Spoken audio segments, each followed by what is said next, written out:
Creating a message here is very simple. It's just click this button in the upper right-hand corner, and that will allow you to create a message. So when you click Create a Message, all that does is, once again, that's a shortcut that takes you to the Messages tab and Send Messages. This will allow you to, in the Message Composer, select a group. So let's say I wanted to send message to the 53rd customers.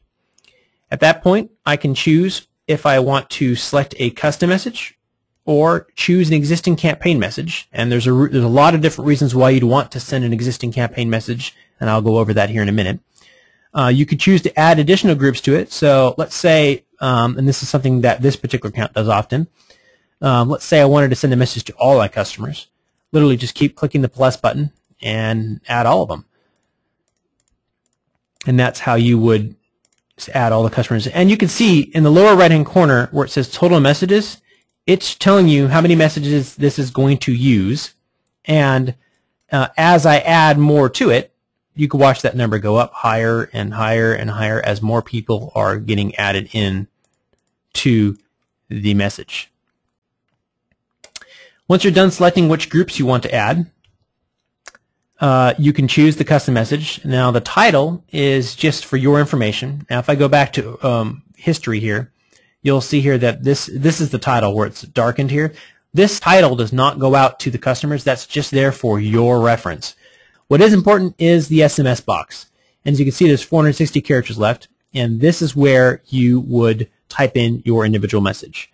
And when I type, as you can see on the right-hand side, that's updating live.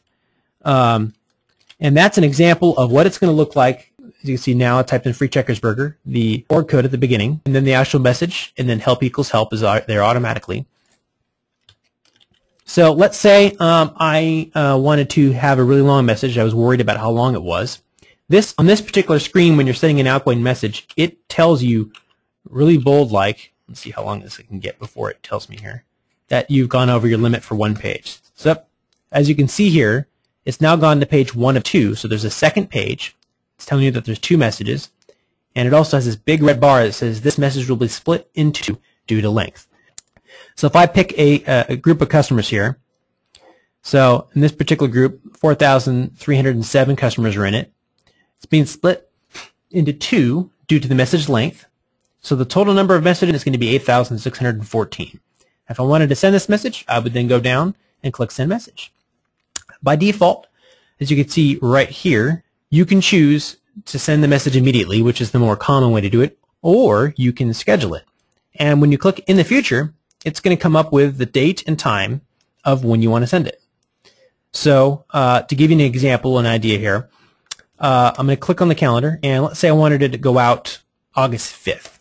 So by simply clicking in this box, it's going to pull up the calendar that you saw earlier and show you and allow you to select which date and time that you want to do it.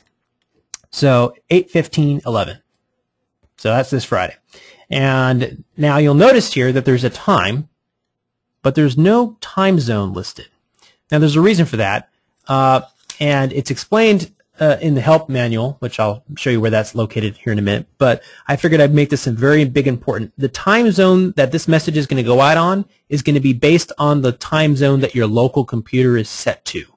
So if your local computer is set to the right time, as in right now it's 10:45 a.m., but your time zone set to Eastern for some reason, this is actually going to be scheduling for 10:40 a.m. Eastern time.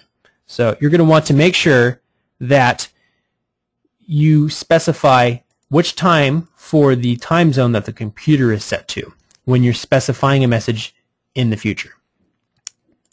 So that's the in the future message, and most people's computers are have the time zone set correctly, and they usually think in the local time zone. So that's not a big problem. It's only the national larger customers that are going to have a problem with that that are spanning across multiple time zones, that they're going to have to think in that way. But for the most part, by default, it's going to be immediately, and you're going to set the custom message and click Send at the bottom and be on your way. And that is the Message Composer.